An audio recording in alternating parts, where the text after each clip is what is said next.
수요일 저녁에 함께 예배드린다는 것도 굉장히 귀한 시간이네요.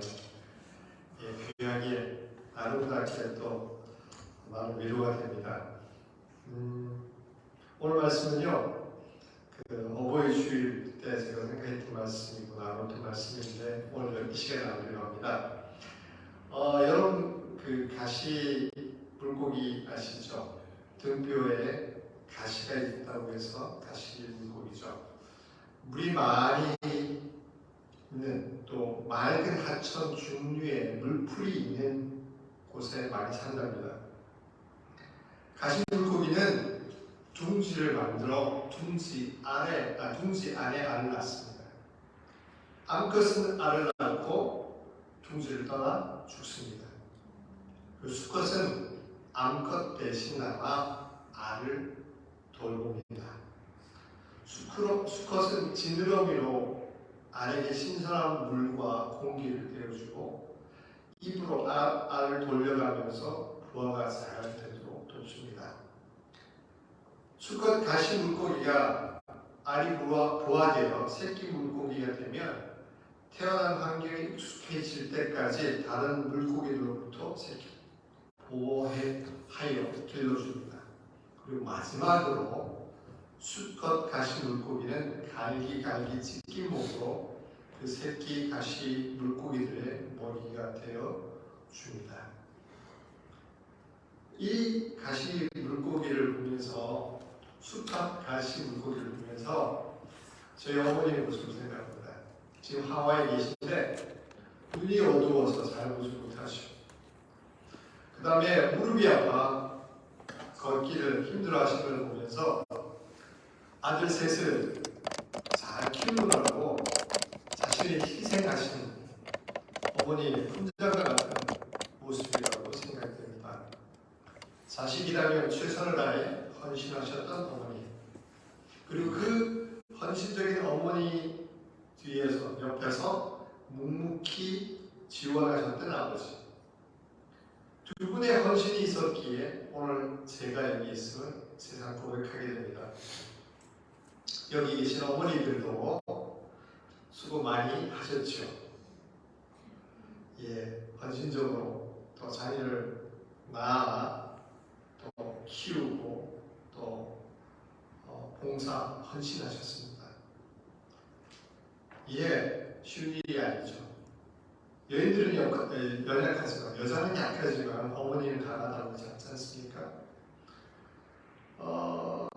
아버지 역시 수고하셨죠. 근데 제가 아버지가 되어보니까 어머니를 따라가지 못하겠더라고요. 저희 아내는 임신을 해가지고 9개월 동안 배불러서 힘들어하고 그 다음에 아이를 낳았는데 저는 느껴보려고 그랬거든요. 그 고통과 그 부담감 느껴지지가 않더라고요. 제 몸으로 체험되지 않으니까 알 수가 없습니다. 엄마는 뱃속에 있던 아이가 움직이는 것도 느꼈고 그리고 아이가 나왔을 때 그 아이의 상태가 어떤지를 너무나 잘 아는 거예요. 근데 아버지는 전혀 몰라요. 아버지는 들어오는 대로 잠만 자게 되는 거죠. 피곤하다고. 그래서 정말 어머니가 아이를 뱃속에 집어넣고 뱃속에서 키우고 또 24시간 젖먹이고 키우고 하는 것들은 따라갈 수가 없습니다. 여자들은 위대합니다. 어머니는 더욱 위대합니다. 오늘 본문을 보니까요, 다시 한번 읽겠습니다. 자녀들아 너희 부모를 주 안에서 순종하라. 이것은 옳으니라. 내 아버지 어머니를 공경하라. 이것이 약속 있는 첫 계명이니 이는 내가 잘 되고 땅에서 장수하리라. 또 부모들아 너희 자녀들을 노엽게 하지 말고 오직 주의 교양과 훈계로 양육하라. 저는 이 본문 특히 에베소 6장을 보면서 캐주얼 많이 합니다. 많은 목사님들이 부부 문제를 다룰 때 이 본문을 택해서 설교하십니다. 5장 21절부터 6장 9절까지 남편과 아내의 릴레이션십에 대해서 얘기하는데 근데 먼저 얘기하는 것은 아내들이 남편에게 순종하라고 얘기합니다. 근데 많은 그 아내들이 목사님의 설교를 처음에 잘 듣다가 왠지 만족하지 못하는 것을 볼 때가 많습니다. 남편은 여전히 별론데 아내가 순종해야 되는지, 또 많은 목사님의 설교의 논리가 아내가 순종하면 남편이 변한다. 남편이 변하면 그 부부관계 아내 때문에 좋아질 수 있다. 이렇게 설교하시는 걸 보거든요. 근데 오늘 본문을 보면 여기서도 아내들은 남편을 복종하라고 얘기했죠. 그리고 남편들은 아내 사랑하기를 그리스도께서 교회를 사랑하시고 자신을 주심과 같이 하라고 했어요. 5장 25절 말씀입니다. 여기서 얘기하는 것은 남편들이 아내를 사랑하는 것. 근데 누구처럼? 그리스도가 교회를 사랑하는 것처럼 사랑하라고 했어요. 그 다음에 먼저 나와 있지만 저는 이게 순서가 바뀌었다고 생각합니다. 왜냐하면요, 하나님도 인간과 하나님 관계에서 우리 인간이 하나님께 순종해야 하지만 먼저가 뭡니까? 하나님이 먼저 우리를 사랑하셨습니다. 사랑하실 때는 어떻게 하셨습니까? 이 모든 만물을 창조하셨습니다. 창조하시고 어떻게 하셨습니까? 그 창조를 누굴 위해서 하셨습니까? 우리 인간들을 위해 만드셨습니다. 최고로, 최상으로 만들고 그것을 우리에게 주셨습니다. 그리고 사랑하셨습니다. 그리고 그 모든 것을 주었고, 배반한 아담과 하와, 하나님을 저버린 인간인 하와도 하나님께서 용서하시고 사랑하셨습니다. 오래 참으셨습니다. 그게 하나님의 사랑입니다. 이게 저는 하나님의 법칙이고 자연의 이치라고 생각합니다. 여러분, 에너지 연력학 제1법칙 뭔지 아십니까? 질량 보존의 법칙. 에너지가 다른 형태로 바뀌지만 그 에너지의 총량은 변하지 않습니다. 연력학 제2법칙 보면 에너지가 높은 데서 낮은 곳으로 흐릅니다. 그러니까 뭡니까? 모든 질서가 무질서한 곳으로 흘러갑니다. 온전한 하나님이 부족한 인간에게 영향을 줍니다. 그러니까 아이가 부모에게 영향을 주는 게 아니라 아이들이 부모를 순종해서 부모가 바뀌는 게 아니라 부모가 자녀를 사랑하기 때문에 아이들이 변하는 겁니다. 하나님이 사랑하셨기 때문에 우리가 순종할 수 있는 겁니다. 이게 저는 물 흐르듯이 흘러가는 자연의 법칙이고 하나님의 법칙이라고 생각합니다. 그렇기 때문에 하나님이 우리를 사랑하셨고 우리에게 주신 것이 얼마나 큰지가 저는 중요하다고 생각합니다. 여러분, 정말 하나님이 여러분을 사랑하셨다고 생각하십니까? 하나님이 여러분에게 얼마나 사랑을 주셨습니까? 그 사랑이 내가 그 사랑 때문에 하나님께 반응하는 것이 신앙생활이라고 생각합니다. 내가 뭔가를 하나님께 반응해서 하나님이 움직이는 게 아니라 하나님이 주신 것을 우리가 깨달아서 그것 때문에 하나님께 반응하는 게 신앙생활입니다.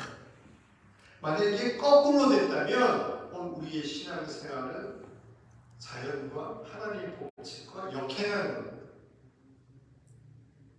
내가 뭘 해서 하나님을 움직이려고 한다면 그것은 오판입니다. 오산입니다. 내가 뭔가를 한다고 해서 하나님이 움직이는 게 아니라 하나님이 뭘 하셨기 때문에 거기에 반응하는 것. 그 반응을 통해서 우리의 신앙생활은 가야 한다고 생각합니다. 그게 오늘 성경에서 하나님이 보여주셨던 처음 창세기부터 보여주셨던 바입니다. 하나님 먼저 사랑하시고 그 다음에 사람들이 반응한 것입니다. 저는 요즘 그 북한 사람들, 북한 출신 탈북자들의 신앙 얘기를 늘 자주 봅니다.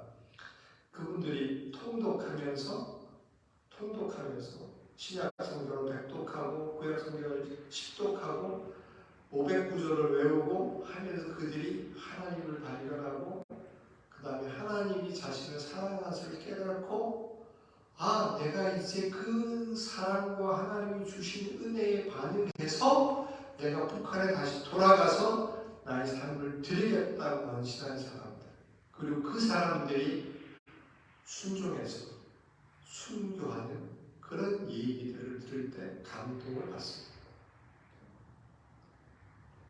하나님이 우리를 먼저 사랑하셨기 때문에 그게 반응이 우리의 신앙생활이라고 할 수 있습니다. 에베소 5장 1절에 보면 이런 말씀이 있습니다. 사랑을 입은 자녀들 같이 너희는 하나님을 본받는 자가 되고 그리스도께서 너희를 사랑하신 것 같이 너희도 사랑 가운데 행하라. 그는 우리를 위하여 자신을 버리사 향기로운 제물과 생축으로 하나님께 드리셨느니라. 하나님께서 먼저 사랑하시고 그리고 하나님이 아들인 그 예수께서 자기를 드려 희생 제물로 드려 우리들에게 은혜를 주시고 사랑을 주신 것입니다. 이게 신앙의 원리고 신앙의 원칙입니다.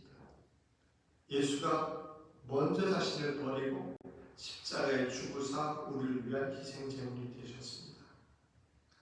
이 모든 것들이 우리가 그것에 반응하는 것입니다. 오늘 만약 우리가 하나님을 믿어야 되는 것, 신앙생활 해야 되는 것, 내 안에 은혜가 없는 것, 내 삶이 정체되어 있는 것, 뭔가 내 안에 뭔가 예전 같지 않을 때 우리가 해야 될 반응이 있다면 하나님이 나에게 뭘 주셨는지 세워봐야 합니다. 내가 어떤 은혜가 있었는지, 내가 무엇을 받았는지, 내가 왜 이 자리에 있는 것이 다시 그 자리로 돌아갈 때에 우리의 신앙은 다시 세워질 수 있습니다. 하나님께서 그 은혜로 함께 하셨습니다. 근데 우리가 참 부모가 된다는 게 쉽지 않은 것을 압니다. 모든 부모가 다 선한 것은 아닙니다. 모든 부모가 다 자녀를 위해 헌신하지 않습니다. 나쁜 부모도 많고 덜 성숙한 부모도 많이 있습니다. 오늘 우리는 좋은 자녀를 위해서 우리가 좋은 부모, 성숙한 부모가 되어야 함을 생각합니다. 하나님이 우리를 사랑하셨던 것처럼 우리도 우리의 자녀를 사랑해야 합니다. 하나님이 없는 부모의 자식 사랑은 참 하나님 사랑이 아닙니다. 참 사랑의 자녀 교육이 아닙니다. 오늘 한국 교회가 또 한국 사회가 자녀들에게 엄청난 사랑을 베풀고 있지만 그 사랑은 이기적입니다. 자녀 그 하나를 위해서, 자녀의 그 발전과 경제적인 그 성장을 위해서, 그 자기의 그 이득을 위해서 사랑하고 있습니다. 하나님의 사랑이 없기 때문입니다. 부모가 하나님의 사랑이 없기 때문입니다. 한국의 아동학대에 대한 자료를 보면서 제가 놀랐던 게 한 집 건너 아동학대가 있다고 합니다. 한 집 건너 아동학대가 있다. 아동학대가 멀리 있는 게 아닙니다. 아동학대는요, 정서적 학대, 감정적인 학대, 그 다음에 육체적인 학대, 그 다음에 언어적인 학대, 그 다음에 성적인 학대, 그 다음에 반임, 그냥 내버려두는 겁니다. 그러니까 학대가 때리는 것만이 아니라, 때리는 건 물론 많이 맞기도 있죠. 때리는 것뿐만 아니라 감정적으로 상하게 하고, 감정적으로 아프게 하고, 감정적으로 허투하고, 그 다음에 말로 함부로 얘기하고, 그것도 학대입니다. 그렇게 생각하면 저희 부모는 참 좋은 부모님이셨는데 학대 받았나? 안 받지 않았다. 저는 참 어릴 때부터 모태신앙교 신앙 안에 자라온다고 자라왔거든요. 내가 좋은 부모인가? 좋은 부모인가?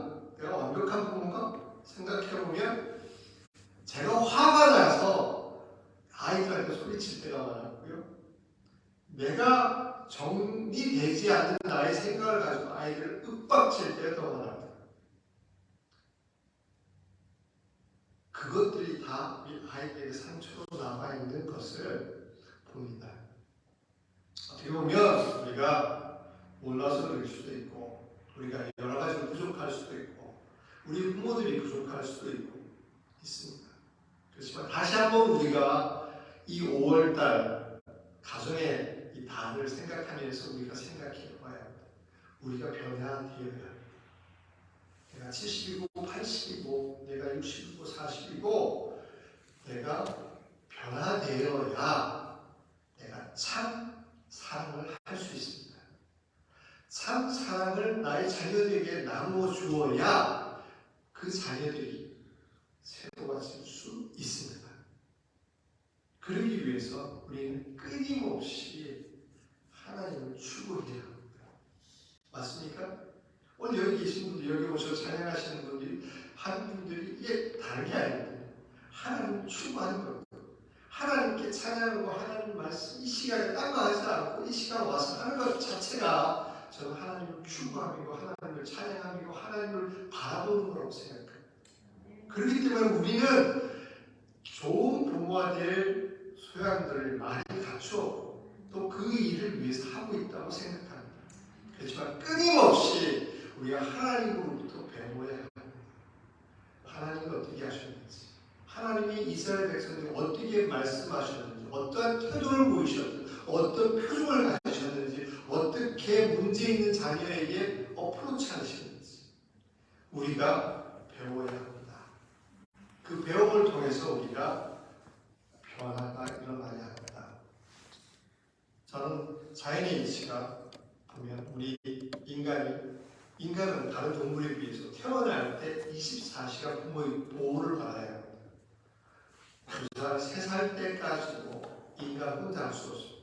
다른 동물들은 태어나자마자 자립할 수 있지만 인간은 할 수 없습니다. 부모와 자식 간의 거리는 가깝습니다. 그렇지만 시간이 갈수록 점점 떨어집니다. 그래서 고등학교 가고 대학교 갈 때는 완전히 보내야 합니다. 보내기 전까지 우리가 최선을 다해 그 자녀가 성장할 수 있도록 혼자 설 수 있도록 도와주어야 합니다. 제 아내가 몇 년 전에 유방암이다라고 하는 의사의 진단을 받은 적이 있었습니다. 실제 유방암에 대한 수술도 했습니다만 그때 의사가 암일 것 같습니다라고 할 때 갑자기 세상이 어두워지는 걸 느꼈습니다. 온 세상이 깜깜해지는 걸 느꼈습니다. 이제 한 3살짜리 아들도 있고 6살짜리 딸, 19살짜리 딸 이렇게 있는데 이제 아내가 죽으면 어떻게 될까? 그래서 그때 우리 아내와 저는 둘이서 그랬습니다. 죽는 거라고 생각하고 가자. 암이라고 생각하고 우리 보내자. 6개월 동안 정리하면서 암이 아닌 게 판결이 됐거든요. 근데 암이 아니다라고 하는 얘기가 딱 들렸을 때는 세상이 갑자기 환해지죠. 근데 암이라고 하고 생각할 때는요, 뭐가 제일 중요하냐면 하나님을 믿는 것, 하나님을 우리 아이들이 아는 것, 그리고 신앙적인 삶을 사는 것이 얼마나 중요한지 그때 알려주셨어요. 그리고 아내가 암이 아니다라고 할 때는 갑자기 모든 것이 다시 싹 바뀌는 아무 생각이 없었어요. 나중에 다시 한번 암이 되는 과정이 있었습니다만 그만큼 우리가 인간이 잊어버리기 쉽거든요. 뭐가 중요한지 잊어버리기 쉽거든요. 그렇지만 우리가 하나님을 아는 것, 하나님을 사랑하는 것, 그것을 우리 아이들이 다 갖고 집을 떠날 수 있도록 돕는 것은 저는 중요하다고 생각합니다. 우리가 갖고 있는 것, 하나님의 그 사랑으로 우리 아이들을 대하고 나아가는 것이 얼마나 중요한지 그 가운데 우리의 삶이 있고 우리의 변화가 있다고 생각합니다. 매일매일의 오늘 나의 삶을 점검해 봐야 합니다. 내가 얼만큼 하나님 앞에 가까이 가는지 그것이 곧 우리 자녀들 어떻게 사는지를 좌우하는 힘이 되리라고 생각합니다. 하나님을 사랑하는 것, 그것을 통해서 우리 자녀들에게 아름다운 영향을 미치는 우리가 되기를 원합니다. 그러면 우리 자녀들도 우리를 순종하고 우리를 따르고자 하리라고 생각합니다. 오늘 여러분 여기 계신 여러분 정말 우리 자녀들을 사랑하고 하나님을 진심으로 사랑하고 진심으로 하나님 가운데 있는 여러분 되시기를 바랍니다. 아멘. 기도하시겠습니다.